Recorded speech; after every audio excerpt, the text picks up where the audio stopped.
Coucou tout le monde, je vous retrouve pour une petite vidéo afin de vous donner mon avis sur deux livres que j'ai lus récemment, The Black Cat et Un palais de colère et de brume de Sarah J. Maas. Donc comment vous dire que ce tome 2, je l'ai adoré. Déjà que le tome 1 c'est un coup de cœur, mais là c'est un méga coup de cœur. C'est une saga, mais je sais pas comment vous dire à quel point elle m'a plu. J'ai aimé cette lecture, mais à un niveau inimaginable. Je vais vous donner mon avis, mais sans vous donner le résumé, puisque si jamais vous n'avez pas lu le tome 1, j'ai pas envie de vous spoiler. L'auteur nous remet dans le contexte du tome 1 en commençant le récit par un espèce de prologue, c'est pas vraiment un prologue, qui va nous remettre dans le contexte, si vous voulez. Elle va prendre une partie des scènes très prenantes du tome 1, qu'elle va nous mettre tout de suite à l'entrée du tome 2, et on se remet dans cet univers, on se remet tout de suite en stress par rapport à ce qui se passait dans le tome 1. Donc tout de suite, j'ai été scotchée au livre. Nous allons suivre toujours le personnage de Fer dans ce tome, qui est notre personnage principal. Et suite aux événements qui se sont passés dans le tome 1, on va sentir tous les changements qu'elle a en elle. On va sentir que tout ce qui s'est passé, ça a laissé des séquelles qui seront omniprésentes tout au long de l'histoire.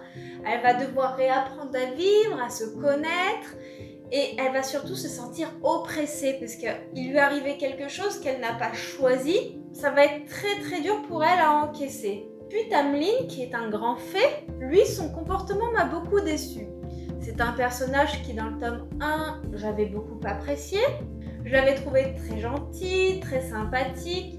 On a vraiment envie de le connaître et c'est un grand fait qu'on a envie d'avoir pour ami. Et là, dans ce tome 1, il m'a déçu, mais vous ne savez pas à quel point. Bon, c'est voulu. Quant à Raisin, ce personnage qui dans le tome 1 m'avait laissé perplexe, ce personnage que j'aurais dû détester, c'est pas un gentil, mais c'est pas un méchant non plus. Et tout est fait pour qu'on le déteste, pour qu'on le voie comme quelqu'un de méchant. Mais moi je n'arrivais pas, je me disais mais c'est pas possible, pour moi il est pas méchant, mais il est pas gentil non plus. Et ce personnage est beaucoup plus présent dans ce tome. On va beaucoup le suivre, on va en découvrir plus sur son histoire, sur sa famille, sur ce qui fait ce qu'il est actuellement.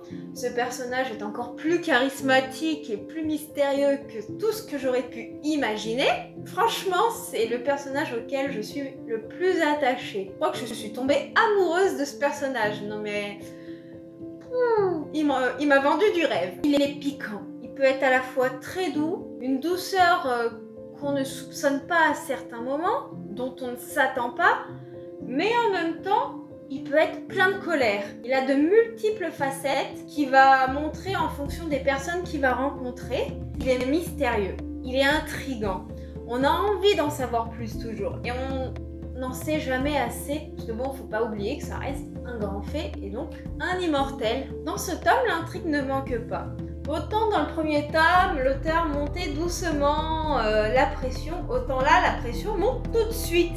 Et en fait, elle ne redescend quasiment jamais. Même à la fin, en fait, elle ne redescend pas.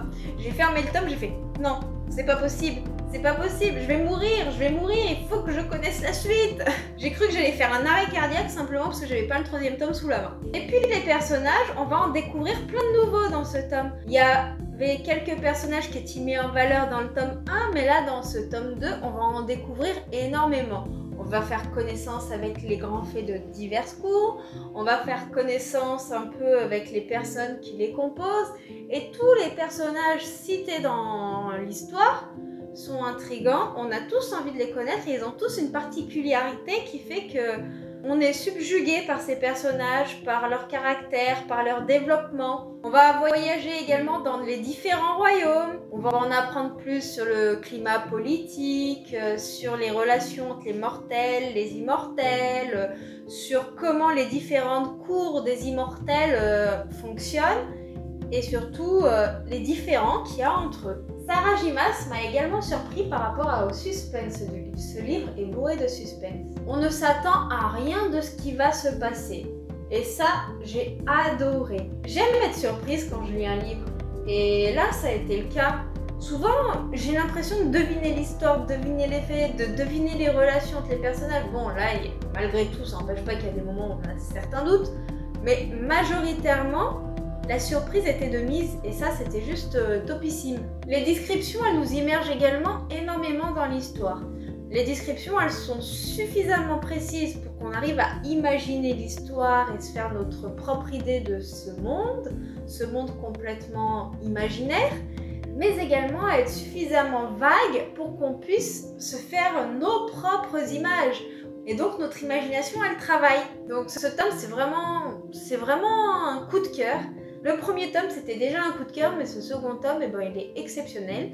Et le tome 3 est déjà commandé, donc j'ai qu'une hâte, le recevoir pour pouvoir lire la suite. Maintenant parlons de The Black Cat qui m'a été envoyé par Évidence Éditions de Sylvie Rocca-Géris. Alors ce livre a été pour moi une déception. J'ai trouvé beaucoup de scènes de ce livre humiliantes. Je vais vous expliquer pourquoi dans la suite de mon speech. Donc déjà, je tiens à préciser que ce livre il est fait pour un public averti. C'est une romance BDSM. Donc Alicia, c'est une jeune fille qui débarque à New York.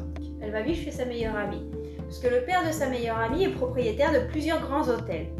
Donc elle va faire un stage dans un des hôtels du père de sa meilleure amie, Erika, pour lesquels elle occupera un poste d'assistante manager. Donc pour la première soirée entre les deux amis, elles vont au Black Cat, qui est un club privé, dont Jake Blanchard est un des copropriétaires. Donc Jake Blanchard, il va tout de suite être attiré par la jeune femme et il va faire en sorte de la prendre dans ses filets. Donc déjà la première rencontre entre les personnages elle est déroutante si vous voulez. Bon, ils se croisent de loin, il y a les jeux de regard qui sont là, mais malgré tout une fois que Erika elle part au WC, il vient rejoindre Alicia à la table, il lui parle et puis elle l'envoie un peu bouler puisqu'elle n'est pas intéressée et puis tout de suite il va mettre son doigt vers sa bouche et elle va lui sucer le doigt. Quand j'ai lu ce passage j'ai fait mais what? Cette rencontre, elle m'a paru irréelle, mais complètement. Déjà, ça, je me suis dit, mais c'est quoi cette lecture? Sylvie Rocca-Géris, elle nous embarque dans une narration omnisciente. Dans cette narration, nous allons suivre Alicia et puis ses pensées les plus secrètes. Et ça m'a un petit peu dérangée, parce qu'en fait, ses pensées, elles n'étaient pas en accord avec ses actes. Si vous voulez, elle pensait un truc, mais elle était tellement influençable que finalement, elle faisait tout autre chose. Et ça m'a dérangée. Je me suis dit, mais c'est quoi ce personnage qui manque de caractère? Jake, lui, c'est un personnage qui est autoritaire. Il manie les mots et les phrases à la perfection.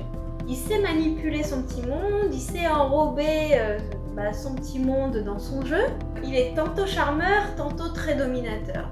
Je n'ai pas réussi à le cerner complètement. C'est un personnage qui est déroutant, ça c'est le mot.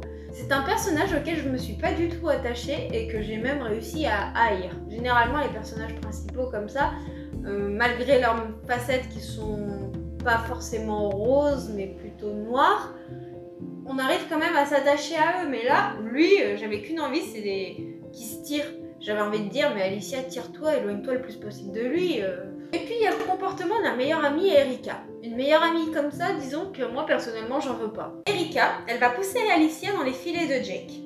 Alicia, elle est très hésitante. Elle est perplexe par rapport au monde auquel appartient Jake. Et Erika, elle va tout faire pour lui dire non non mais teste, ça se trouve t'aimeras, vas-y vas-y vas-y. Et ça, pour moi, une meilleure amie qui soutient pas son amie, ça me dérange. Moi j'aurais plutôt dire fais comme tu le sens. Enfin, ça m'a... Je sais pas. Cette relation d'amitié m'a paru vraiment particulière. Puis il y a la relation dominante-soumise entre Jake et Alicia qui est très très dérangeante. Comment dire? Il y a des livres comme 50 nuances, je vais prendre cet exemple puisque c'est un des plus connus, où si vous voulez, la relation dominante-soumise se fait particulièrement dans le contexte intime. Là, elle se fait tout le temps. C'est-à-dire que la jeune femme ne peut même plus être elle-même. C'est quelque chose qui m'a franchement choquée. Et il y a des scènes, je ne vais pas vous les raconter, parce que si jamais vous voulez lire ce livre, ce serait dommage. Mais moi, ces scènes, elles m'ont choquée. Mais profondément. Elles étaient humiliantes pour la femme, mais à un point, la femme était soumise du début à la fin. Elle n'avait plus aucune liberté. Et ça, comment vous dire que l'auteur ne marquait pas des points, du moins envers moi. Après, peut-être que d'autres aiment ce genre de relation, aiment lire ce genre de choses, mais moi, je me suis dit, mais j'ai l'impression de faire un retour 10 ans en arrière, quoi. Et encore 10 ans, je suis gentille, peut-être plus 20 ou 30 ans. Après, même si l'histoire ne m'a pas plu, la plume de l'auteur est quand même génialissime. On s'immerge facilement dans les décors, on s'immerge facilement dans les pensées de nos personnages. L'histoire, elle défile toute seule. Le livre, il est quand même... Le livre, il est quand même assez gros, il fait un peu plus de 400 pages, mais on le voit pas passer. L'histoire m'a pas plu, mais ça s'est déroulé tout seul devant mon regard. La plume est très fluide. L'auteur sait nous immerger dans son récit. Voilà un petit peu pour ces livres. Comme vous l'aurez compris, Un palais de colère et de brume m'a subjugué. Encore un nouveau coup de cœur. Et puis The Black Cat qui a été un petit peu une déception. Dites-moi vous aussi ce que vous pensez de ces livres si vous les avez lus.